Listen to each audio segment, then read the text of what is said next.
Bismillahirrahmanirrahim. Ar-Rahman 'allamal Qur'an. Ya'murukum an tu'addul amanati ila ahliha. Yang pertama syaratnya amanah. Di antara ciri amanah adalah sesuai sampul dengan isinya. Kalau sampulnya kongguan, isinya. Oleh sebab itu jangan ada dusta di antara kita, betul? Jangan ada bohong, nggak boleh ada tipu-tipu. Jangan hanya karena uang, money politik, money duit. Ambil uangnya, jangan coblos orangnya. Gitu.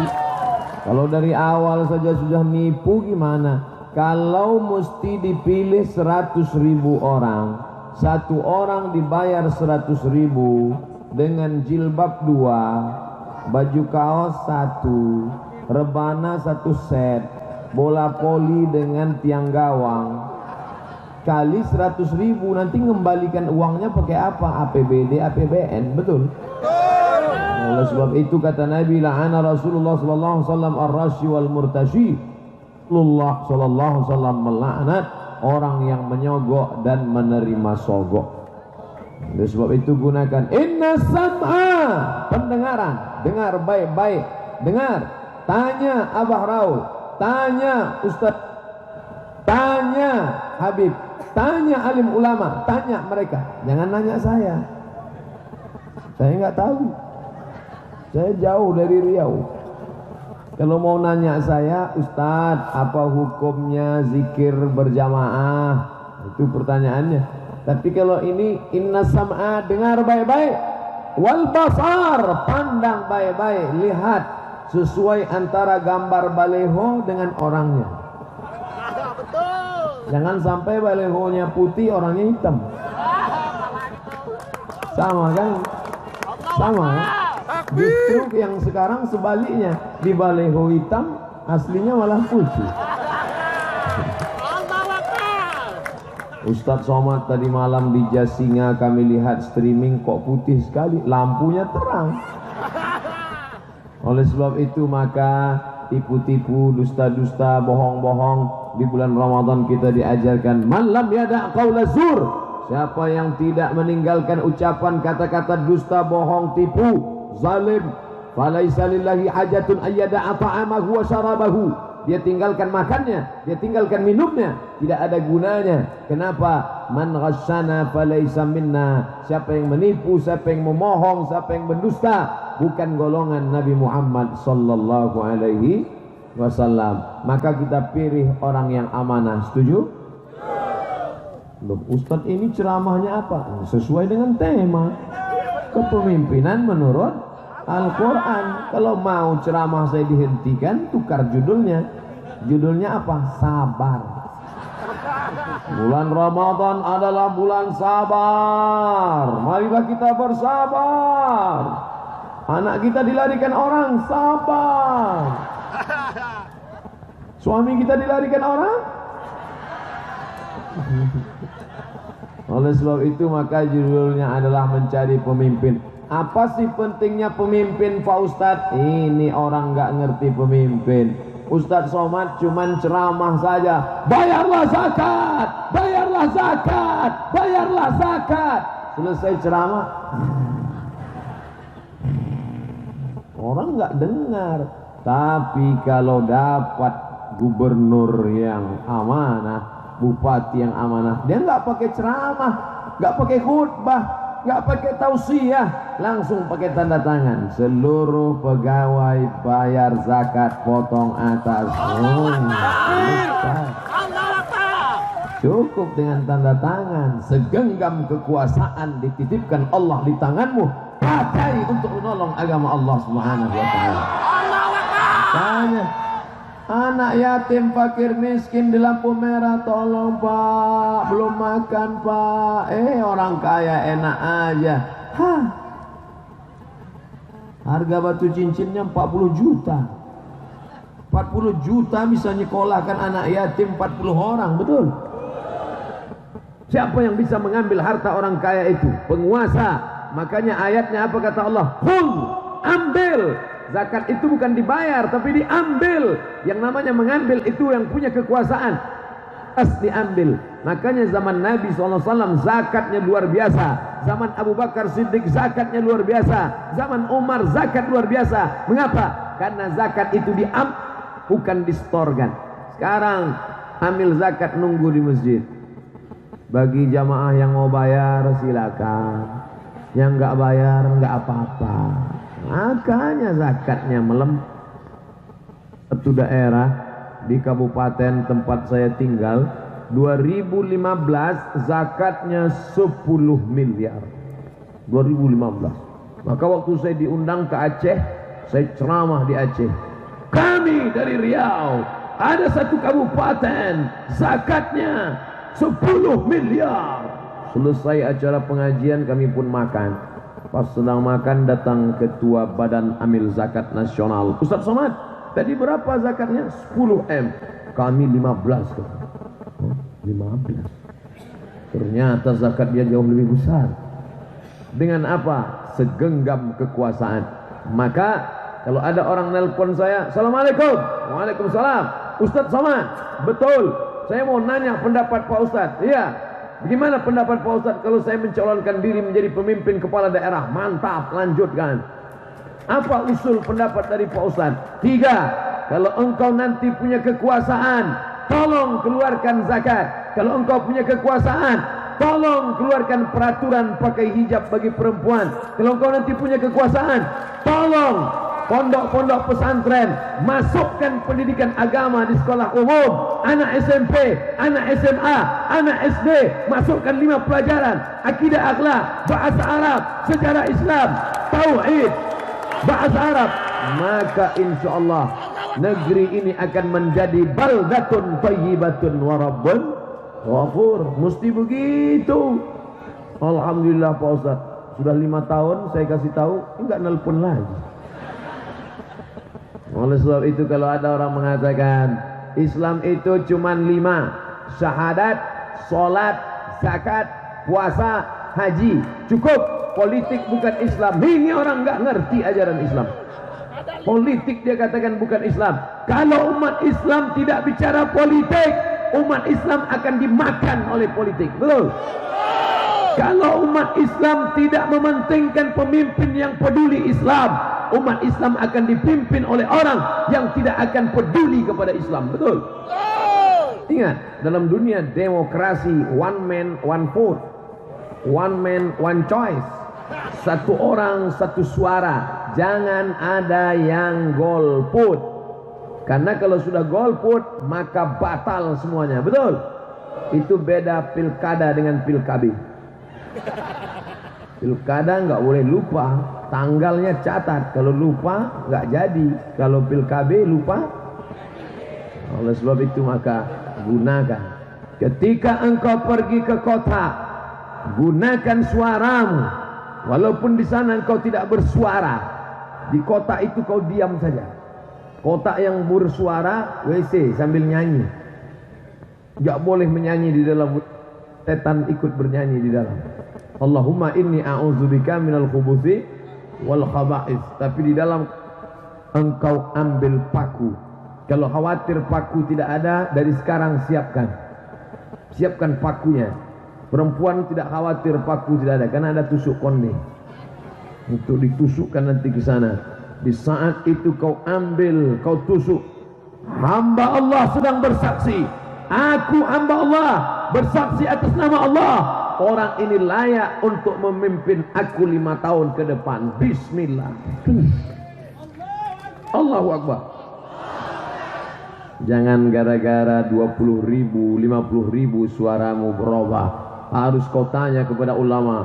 Nelpon Ustaz Somad, enggak apa-apa, dijamin diangkat. Kita lihat nanti. Assalamualaikum. Waalaikumsalam.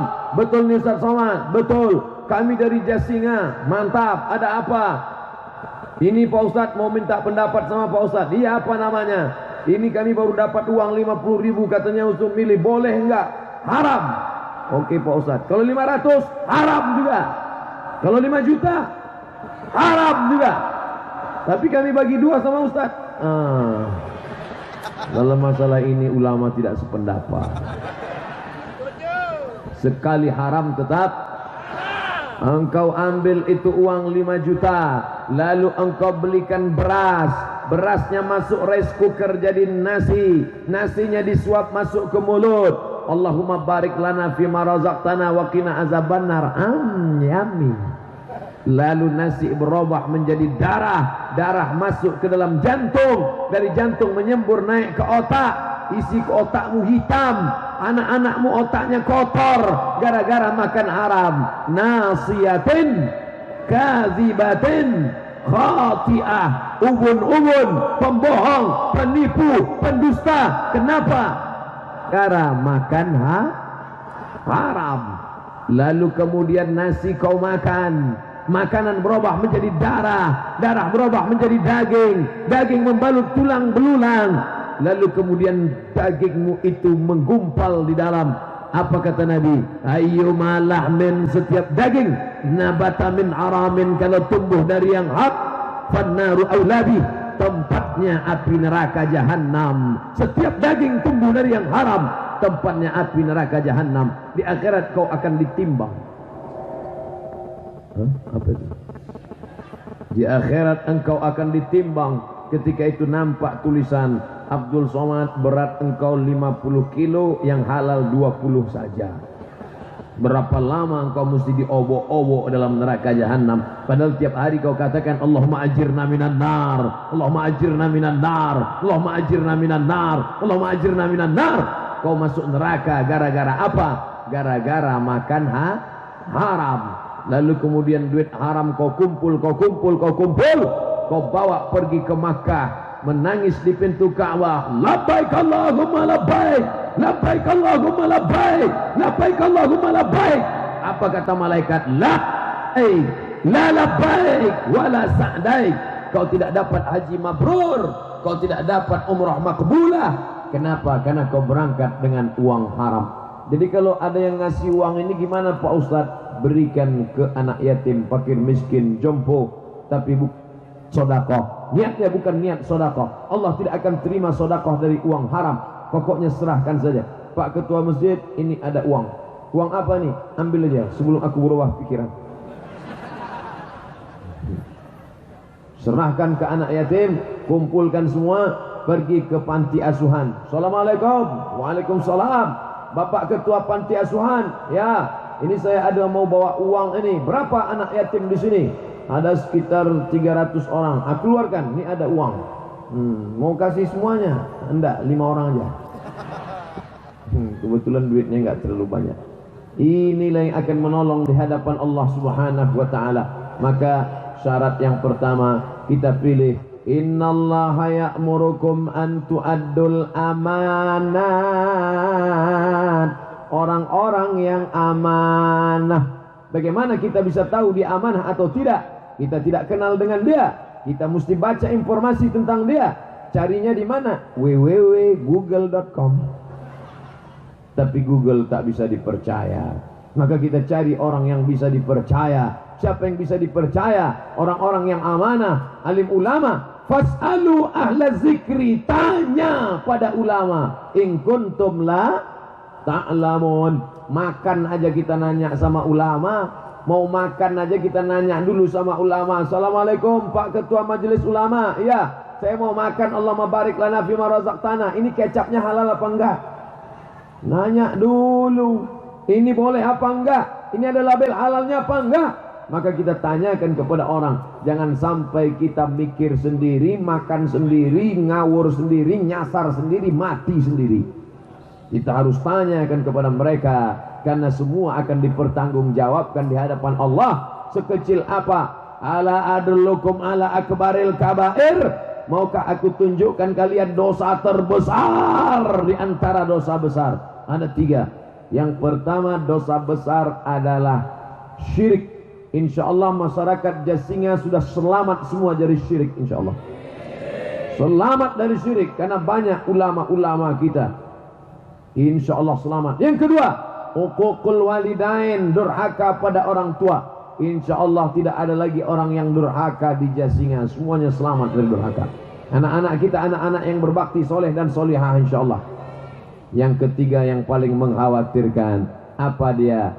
Syahadatuz zur, kesaksian palsu.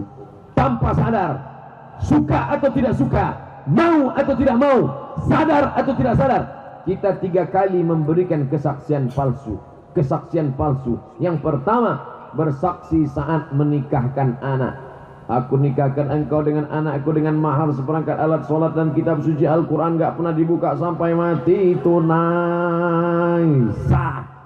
Ketika saksi ditanya, gimana saksi sah? Sah. Gimana saksi sah? Padahal itu tidak sah, karena yang menikahkan bukan bapak kandungnya. Padahal yang menikahkan itu entah bapak siapa, tapi karena sudah mau cepat, makanan sudah siap, gimana sah? Sah, sah, sah, sah. Saat itu kita sedang memberikan kesaksian palsu. 2, kita sedang memberikan kesaksian palsu pada sholat jenazah. Apakah jenazah ini baik? Baik, padahal dia tidak baik. Ini orang tidak baik. Ustaz Somad kalau ditanya, apakah ini orang baik? Tidak baik. Karena dia tidak pernah ke masjid, dia tidak pernah menghormati ulama, dia selalu melecehkan orang-orang soleh, dia selalu mengejek dan membuli. Yang ketiga, kita sedang memberikan kesaksian palsu saat mencoblos kertas. Kata Syekh Yusuf Al-Qaradawi dalam kitab Min Fiqh Daulah, dicetak oleh Darus Suruk, sampulnya berwarna hijau tua. Kalau ada yang baru, berarti saya tidak tahu lagi sampulnya warna apa. Di sana dikatakan, saat engkau mencoblos, saat itu engkau sedang bersaksi di hadapan Allah. Aku bersaksi, ini persaksianku, aku bertanggungjawabkan. Orang ini layak memimpinku 5 tahun ke depan. Bismillah. Ingat, 2018, 2019 yang akan kita pilih ada 9 orang. Bupati, wali kota, gubernur, presiden, wakil presiden, DPR kota, DPR kabupaten, DPR provinsi, DPR pusat, DPD. Kita harus bersaksi di hadapan Allah. Siap bersaksi. Siap bersaksi memilih orang yang menolong agama Allah. Siap bersaksi memilih orang yang amanah. Ingat, jangan ada dusta di antara kita. Ini akan diminta pertanggungjawaban. Sekecil apapun kesaksian malam ini akan dituntut. Faman ya'mal mithqala dzarratin khairan yarah. Sebesar biji sawi tertapak kaki semut yang hitam di atas batu yang hitam, di tengah malam yang gelap, di tengah samudera yang luas, akan dituntut diminta tanggung jawab di hadapan Allah Subhanahu wa ta'ala. Kok jamaah sana nggak ada yang lihat ke sini? Rupanya ada TV besar. Di sini juga begitu. Masya Allah, acara ini luar biasa. Mudah-mudahan semua yang berkontribusi membuat acara ini diberikan Allah kelapangan rezeki. Dipanjangkan Allah umurnya, disehatkan badannya, dilancarkan bisnis usahanya, dijadikan anaknya soleh dan solehah. Yang belum menikah diberikan jodoh yang baik-baik, yang sudah menikah diberikan keluarga sakinah mawaddah warahmah. Udah itu aja. Bapak Ibu yang dimuliakan Allah Subhanahu wa ta'ala, maka pemimpin-pemimpin kita itu yang akan bisa mengumpulkan zakat. Sekarang guru fisika dimuliakan, guru kimia dimuliakan, guru bahasa Inggris dimuliakan, guru matematika dimuliakan, dijemput, diundang ke rumah, diberikan bonus, diberikan reward, diangkat jadi PNS. Tapi guru mengaji menderita, guru MDA gaji 300 sebulan, gajian 3 bulan sekali. Padahal negeri ini merdeka karena guru mengaji yang berteriak Allah Akbar. Betul. Siapa yang memuliakan mereka? Ustaz Somad tidak punya kuasa untuk memuliakan mereka. Tapi begitu naik pemimpin yang adil, ada tunjangan insentif untuk guru-guru mengaji. Begitu guru MDA. Saya ceramah di salah satu kabupaten kota di Pulau Sumatera. Anak-anak yang hafal Quran, 100 anak hafal Quran diangkat menjadi guru. 100. Di mana tuh? Kota Jambi. 100 anak Jambi yang berprestasi diangkat menjadi guru. Tidak PNS karena tidak sanggup mengangkat. Lalu gajinya dari mana? Honda. Kenapa bukan Yamaha? Honda, honor daerah. Bisa diangkat. Siapa bilang tidak bisa? Kenapa? Ada kekuasaan menolong agama Allah, maka berbondong-bondong orang masuk ke sekolah tahfiz. Apalagi ini Jasinga, dia tidak level lokal, dia level internasional. Langsung pondok tahfiz Quran internasional dari Turki.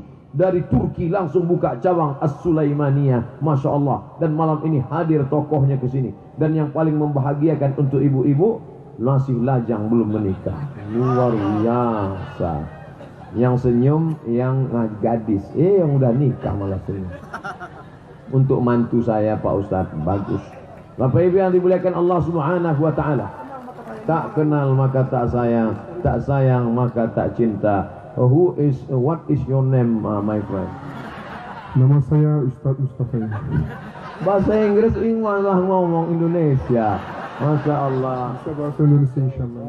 Barakallahu fikum. Antum akhuna fillah, nuhibbukum fillah, nuhibbukum fillah. Mudah-mudahan menjadi negeri antum, Indonesia akan menjadi negeri pertama, Turki akan menjadi negeri kedua insyaallah. Masya Allah. Ahlan wa sahlan, marhaban bikum. Selamat datang di Indonesia, di Jasinga bil khusus. Lihat baik-baik foto nanti. Barakallahu fikum. Barakallah. Ahlan wa sahlan, marhaban. Akramakallah, ahsanallahu ilaikum. Masya Allah. Saya sengaja nggak ya, soalnya kalau dia yang datang saya nggak dilihat lagi. Bapak Ibu yang dimuliakan Allah Subhanahu wa Ta'ala, maka daftarkan anak-anaknya ke sekolah tahfiz Quran. Bersedia kamu masukkan anak-anaknya ke tahfiz Quran? Insya Allah nanti di akhirat ada orang-orang yang di kepalanya tajun minan nur, mahkota dari cahaya. Kenapa di kepalanya ada mahkota dari cahaya? Karena ternyata anak-anaknya para penghafal Quran. Anak-anak yang lari-lari, yang lompat-lompat, yang teriak-teriak, itu akan menjadi para penghafal Quran dari Jasinga insyaallah.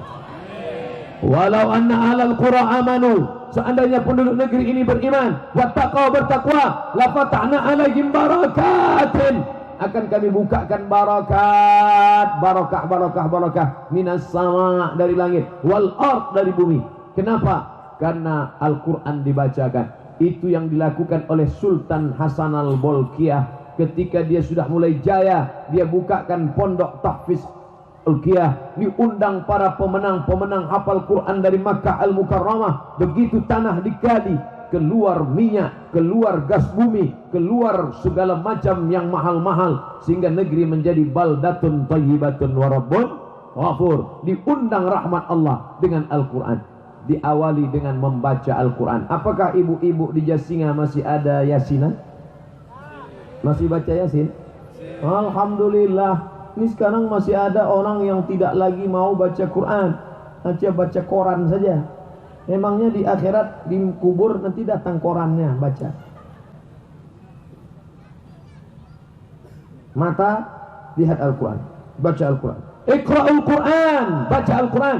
Fa innahu ya'ti yaumal qiyamah, Quran akan datang pada hari kiamat, syafi'an li ashabi, memberikan syafaat pada orang-orang yang membacanya. Baca WhatsApp, Twitter, BBM. Memang di akhirat ada BBM datang?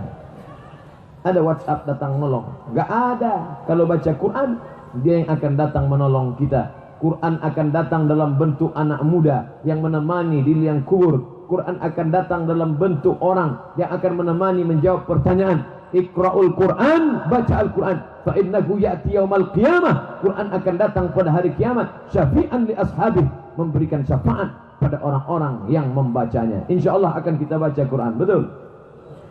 Ustaz Somad, saya baca Quran ini nggak lancar Pak Ustaz. Al-mahiru bil Quran, orang yang mahir baca Al-Quran, ma'as safaratil kiramil bararah, akan bangkit dari kubur bersama para malaikat. Bangkit, bangun dari kubur, lihat kanan malaikat, pandang kiri malaikat, lihat depan, lihat belakang malaikat. Mengapa aku bangkit bersama malaikat? Karena engkau mahir membaca Al-Quran. Tapi ada orang yang membaca Qurannya tidak lancar. Walladzi yaqra'ul Quran, orang yang baca Quran, wa yatata'ta, yatata'ta, terbata-bata. Orang lain baca Quran lancar, alif bata sajim, dia bata.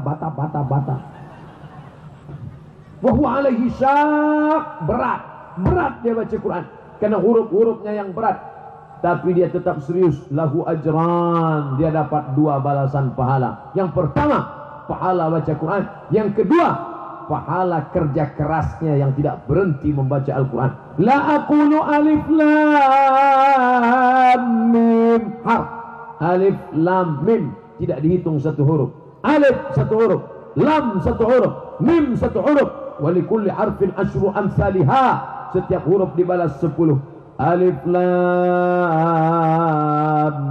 mim sad. Berapa huruf? 4 huruf kali 10, 40 huruf. Maka yang tidak lancar baca Quran jangan berkecil hati, karena yang enggak lancar justru pahalanya lebih banyak daripada yang lancar. Alam nasrah laka sadrak. Dikit hurufnya, tapi alam nasrah. Tapi jangan seumur hidup tidak lancar. Sekali-sekali enggak lancar, enggak apa-apa. Kita pergi lampu merah nih, lihat lampu merah di depan, berhenti, tiba-tiba berubah lampu merah jadi lampu hijau. Ketika lampu hijau semua mobil maju ke depan, ada satu mobil yang tidak maju, tidak mundur, tidak kanan, tidak kiri, berhenti. Tidak ada satupun orang yang marah. Tidak ada yang marah kepada mobil itu. Semuanya diam, semuanya senyum. Kenapa? Karena di atasnya tertulis belajar. Orang yang belajar dimaafkan. Makanya ibu-ibu, bapak-bapak kalau sedang ngaji nanti banyak salah, tegur. Saya takut nanti ditegur. Tulis besar-besar belajar. Tapi ingat, tulisan besar belajar, di bawah ada tulisan hanya 11 tatap muka. Setelah itu keluar SIM. Kalau sudah SIM keluar, siap-siap. Oleh sebab itu maka kita dalam proses belajar, hurufnya nggak sama seperti bahasa kita. Bahasa Arab ini dari awalnya aja sudah a'u, ada a, ada u. A di atas, a di dalam. A'u. Bahasa Sunda ada huruf ain. Kumaha atuh? Enggak ada. Dia ada a'u. Makanya jangan asal-asal a'udzubillah, enggak bisa. A'u, lu. A'udzu billahi minas syaitan, bukan syaitan. A'udzu billahi minasy syaitan. Ton, bukan ton. Emang badminton. Po. A'udzu billahi minasy syaithanir rajim. Ribet ya bahasa Arab ini. Enak bahasa Inggris. Ente ngomong bahasa Inggris lebih ribet lagi. Emang bahasa Inggris enggak ada huruf shin? Ada. Contohnya nation. Emang bahasa Inggris enggak ada huruf shin? Ada. Contohnya workshop. Emang bahasa Inggris enggak ada huruf shin? Ada. Contohnya shopping center. Siapa bilang bahasa Inggris enggak ada? Ada. Bahasa kita yang enggak ada. Shin, sin, sa, fa, sha. Enggak ada bahasa kita. Saya suka Ustaz Somad. Bahasa Arab ada. Wa basyiris sabirin alladzina idza asabathum musibah qalu inna lillahi wa inna ilaihi raji'un. Oleh sebab itu maka ini kita perbaiki dengan baik. Wa idza quri'al Qur'an, kalau ada orang baca Quran, fastami'u lahu, dengar baik-baik. Wa ansitu, diam. La'allakum turhamun. Maka ketika qari tadi membaca Al-Quran semuanya diam. Ada yang diam menghayati, ada yang diam kekenyangan. Alhamdulillah semuanya diam, turun rahmat. Ketika Quran dibacakan di tanah lapang, turun rahmat di tanah lapang. Semua kita pulang membawa rahmat kasih sayang Allah. Ketika Quran dibacakan di rumah, jangan jadikan rumah kamu kuburan. La taj'alu buyutakum kubura. Tidak ada gunanya nuzul Quran kalau tidak baca Quran. Jangan jadikan rumah kamu kuburan, karena di rumah itu tidak ada bacaan Al-Quran. Rumah itu sepi, kering, kerontang. Rumah itu gersang karena tidak ada bacaan Quran. Memang ada Qurannya tapi di lemari. Qurannya di dalam kayu jati, dipaku 4 pojok, tidak pernah dibuka. Setiap tamu yang datang melihat berdecak kagum seperti melihat kucing. Mantap Qurannya ya. Iya, Ini kayunya dari mana? Dari Jepara. Mantap, sutranya dari Eropa. Quran apa ini? Ini Quran Spanyol, tulisan asli manuskrip kuno klasik. Pernah dibaca? Baca Al-Quran. Itu yang akan menolong di hadapan Allah Subhanahu wa Ta'ala sampai masanya. Tapi ini mesti didengar dengan baik, dengan seksama, dengan pelan. Siapa yang paling berjasa? Khairukum, orang yang paling baik di antara kamu semua. Khairukum, orang yang paling baik di antara kamu semua. Man ta'allamal Qur'an, orang yang belajar Al-Quran. Wa 'allamahu, dan orang yang mengajarkan Al-Quran. Pilih pemimpin yang peduli Al-Quran. Betul? Pilih pemimpin yang menghormati ulama yang mengajarkan Al-Quran. Lihat cirinya, lihat sifatnya. Pilih pemimpin yang bisa baca Quran. Sekarang orang baca Quran, dulu baca Quran bersuara. A'udzu billahi minasyaitonir rajim. Bismillahirrahmanirrahim. Yasin wal Qur'anil hakim. Innaka laminal mursalin. Sekarang enggak bersuara. Sampean baca apa? Baca Quran. Quran apa? Quran silent. Quran itu dibaca bersuara, Mas. Lalu kalau nggak suara nggak ada pahalanya. Kalau cerita pahala ada. Tapi kalau cerita tajwid, ada idgham, ada ikhfa, ada iqlab, ada qalqalah, ada gunnah, ada bila gunnah. Apalagi qori kita tadi bukan cuma sekedar tajwid, malah pakai lagu. Ada bayati, ada soba, ada sika, ada nahawan, ada jaharka. Dia baca, a'udzu billahi minasyaitonir rajim. Bismillahirrahmanirrahim. Saya tahu semua mengatakan Allah untuk menyenangkan hati saya saja. Bapak Ibu yang dimuliakan Allah Subhanahu wa Ta'ala, Islam tidak membunuh darah seni. Anak-anak kita ada suara seni yang indah, yang tidak bagus suaranya, tapi kaligrafinya bagus, maka dia menulis kaligrafi. Ada kaligrafi namanya khat kufi, ada kaligrafi namanya khat sulusi, ada kaligrafi namanya khat naskhi, ada kaligrafi namanya khat diwani, ada kaligrafi namanya khat diwani jali. Ada pula yang tulisannya nggak bagus tapi suaranya bagus, maka dilatih dia ngaji. Ada namanya soba, ada namanya sika, ada namanya nahawan, ada namanya jaharka. Yang suaranya bagus, tulisannya nggak bagus. Yang tulisannya bagus, ada yang lebih parah, suara nggak bagus, tulisan nggak bagus. Allah berikan bakat, maka seni tidak boleh dibunuh. Siapa yang mengatakan seni? Ada seni suara, ada seni azan, ada suara azan. Azan itu pun pakai seni. Allahu Akbar, Allahu Akbar. Ada seni. Gimana kalau nggak ada seni pakai azan? Allahu Akbar. Imam sholat tarawih kita nikmat, nyaman, makmum di belakang. Kenapa? Karena ada seninya. Bismillahirrahmanirrahim. Ar-Rahman 'allamal Qur'an.